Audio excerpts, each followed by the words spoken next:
कक्षा 10 की जो प्रश्नावली 8.2 है उसके पहले का जो दूसरा भाग है उसको जरा हम इसमें सॉल्व करते हैं। इसमें क्या लिखा हुआ है छात्रों? इसमें लिखा है 2 tan square 45 degree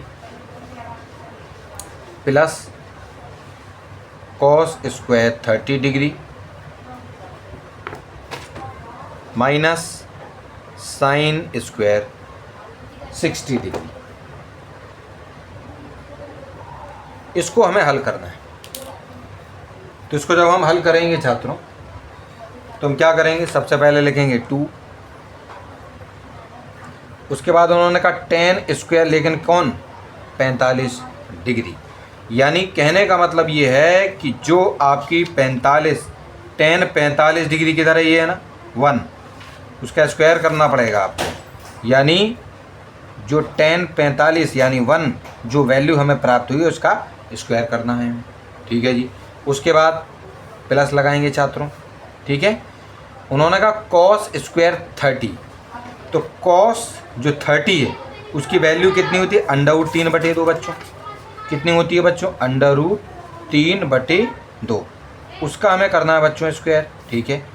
minus sine square 60 degree, तो जो साइन है उसकी 60 की वैल्यू कितनी होती है? √3/2 का स्क्वायर। तो यानी √3/2 तो होती है आपकी साइन 60 की वैल्यू, लेकिन उसका स्क्वायर है तो हमें उसका स्क्वायर करना पड़ेगा छात्रों। ठीक है जी।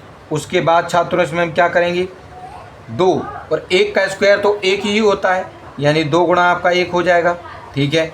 उसके बाद प्लस, इनको थोड़ा ब्रैकेट में रखे लेते हैं बस को। ठीक है कि नहीं? चलो, √3/2 का स्क्वायर, देखो हम सभी जानते हैं, देखो इसको हम सॉल्व किए देते हैं आपके लिए। यहाँ पर √3/2 का होल स्क्वायर का मतलब होता है बच्चों √3/2 गुणा √3/2। इन दोनों का जब गुणा होगा इसका मतलब है कि √3 का स्क्वायर होगा और बटे में 2 का 2 में गुणा होगा तो 4। इस स्क्वायर से ये इसकी जो रूट है यानी वर्गमूल है वो कट जाएगी। तो क्या बचेगा छात्रों आपका? इसमें बचेगा 3/4। ठीक है कि नहीं? क्या बचेगा आपका? 3/4। तो हमने कितना लिख देना? 3/4 लिख देना है। माइनस सेम ही चीज़ का यहाँ पर स्क्वायर करने के लिए कहा है, तो इसका जवाब भी बच्चों कितना हो जाएगा? 3/4।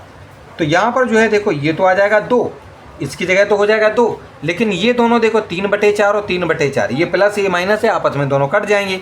तो आपका जो जवाब है इस प्रकार से छात्रों आपका कितना आ जाएगा? 2 आ जाएगा। ठीक है। तो इस प्रकार से आपका जो दूसरा पार्ट है वो भी आपका सॉल्व हो गया है।